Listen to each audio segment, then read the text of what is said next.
As police staffing goes down, crime goes up. Oh, what a shocker. Welcome to the Jason Rant Show, presented by None Better Tax Resolution.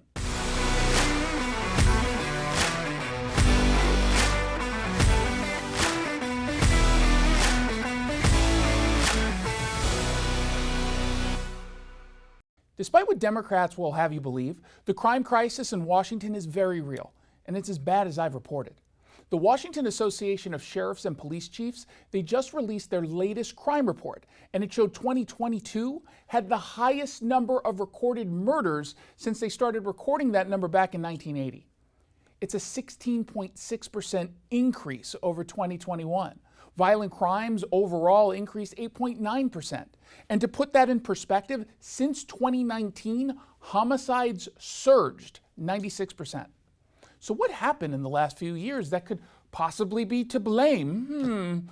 Cut to montage video courtesy of Fox. Yes, I support the defund movement because this is about the investment in our communities, which have historically been divested. Not only do we need to defund, but we need to dismantle and start anew. Why use the word defund? Why use the word defund? And it's like, this is the word that's coming from the streets. Look, the reality is we can't rely upon the police to provide public safety. Washington, of course, was no exception. Democrats allowed armed radicals to overtake 6 city blocks, all while those same Democrats endorsed or downplayed the violence. They were too busy defunding police departments. Prosecutors stopped prosecuting crimes, and at the state level, Democrats passed pro-criminal bills, including one that banned cops from vehicular pursuits. And the Democrats, they had the audacity to tell us that there was no crime crisis. I think this policy has become so politicized that people are no longer looking at data or best practices. They're having an emotional reaction to it. This isn't rocket science. When you cut police funding and you stop them from doing their jobs, guess what? Crime increases.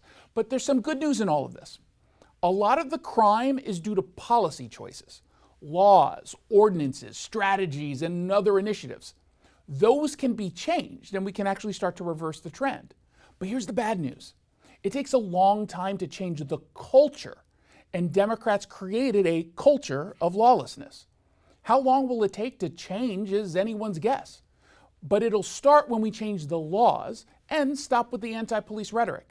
But for now, look, I'll settle for Democrats not pretending that we're not in the middle of a crime crisis. Jason Rant's here with Greg Nunn, your local tax expert and advocate. Greg, thank you so much for coming on. Hey, Jason, great to be with you again and talk about these tax issues. Okay, so why should anyone in trouble with the IRS contact you immediately? The sooner the better, because it's so much easier to deal with an IRS situation at the beginning than when you're getting toward the end and they're getting very aggressive. And at the same time, it takes that pressure off of you sooner and gives you that peace of mind that, hey, no more fear of going to the mailbox because I'm here helping you. So by connecting with you, can you assure people that they won't have the IRS on their doorstep or calling them nonstop? When you have representation, you definitely do not want to talk to the IRS ever, and you don't have to. You are protected by statute, by law, that when you have representation, they have to deal with your representative. And I am acting in your best interest when I'm dealing with the IRS, and I tell you, you don't want to talk to them, it'll just stress you out. Greg, thank you so much. That was really, really helpful. Hey, it's my pleasure, and I just really hope that what I've said helps some people that are in tax difficulty.